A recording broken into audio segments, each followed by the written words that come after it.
ఆ దేవుడు నాకు ఒక రూమ్మేట్ని ఇచ్చాడు. నిజం చెప్పాలంటే మా రూమ్మేట్కి అనమాట ఐఏఎస్ అవ్వాలన్న ఒక కోరిక. ఒకరోజు మా రూమ్మేట్ నాతో చెప్పాడు, తేజ నాకు ఐఏఎస్ అవ్వాలని ఉంది అని చెప్పాడు. నేను వెంబటనే ఏంటి ఐఏఎస్ అని అడిగాను.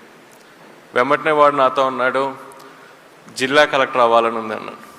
నేను అప్పుడు వాడిని అడిగా, ఏంటి దాని ప్రత్యేకత, ఇక్కడ నీకు మంచి శాలరీ వస్తుంది కదా అంటే, అప్పుడు ఫస్ట్ టైం వాడు చెప్పాడు, ఒక ఐఏఎస్ అవుతే, ఒక జిల్లా కలెక్టర్ అవుతే జనాలకి ఏ విధంగా సేవ చేయొచ్చు అని చెప్పేసి. వాడు నిజం చెప్పాలంటే నన్ను మోటివేట్ చేసి వాడితో పాటు నన్ను కూడా తీసుకువెళ్ళి ఒక కోచింగ్ ఇన్స్టిట్యూట్లో ఐఏఎస్ చదవటం కోసం జాయిన్ చేశాడు. నేను వాడు ప్రతిరోజు ఈ ఐఏఎస్ కోసం కోచింగ్ ఇన్స్టిట్యూట్కి వెళ్ళి చదువుకొని రావటం జరిగింది. నేను ఎప్పుడైతే రోజు ఐఏఎస్ కోచింగ్కి వెళ్ళి వస్తున్నానో నాకు చిన్నగా అర్థమైంది, ఐఏఎస్ ఒక ఉద్యోగం కాదు, ఒక సేవ అని. నేను కూడా చాలా నీట్గా, చాలా కాన్సన్ట్రేటెడ్గా ఐఏఎస్ ఎగ్జామ్కి చదవటం మొదలుపెట్టాను. అలా ఫస్ట్ టైం నేను ఐఏఎస్ ఎగ్జామ్ రాశాను. నేను ఫెయిల్ అయ్యాను.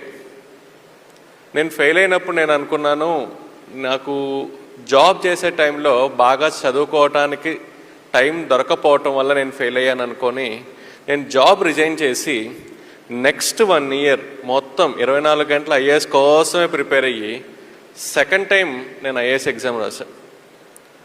సెకండ్ టైం నేను ఫెయిల్ అయ్యా.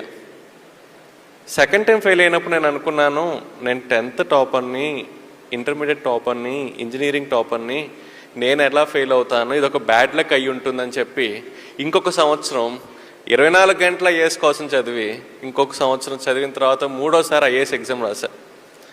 3వసారి కూడా నేను ఫెయిల్ అయ్యా. మీరందరూ అబ్జర్వ్ చేస్తే ఆ దేవుడు నాకు జీవితంలో 3 పెద్ద సక్సెస్లు ఇచ్చాడు. 10వ తరగతి పెద్ద సక్సెస్ అయింది, ఇంటర్మీడియట్ పెద్ద సక్సెస్, ఇంజనీరింగ్ పెద్ద సక్సెస్.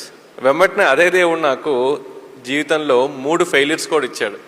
ఐఏఎస్ 1వసారి ఫెయిల్ అయ్యాను, 2వసారి ఫెయిల్ అయ్యాను, 3వసారి ఫెయిల్ అయ్యాను.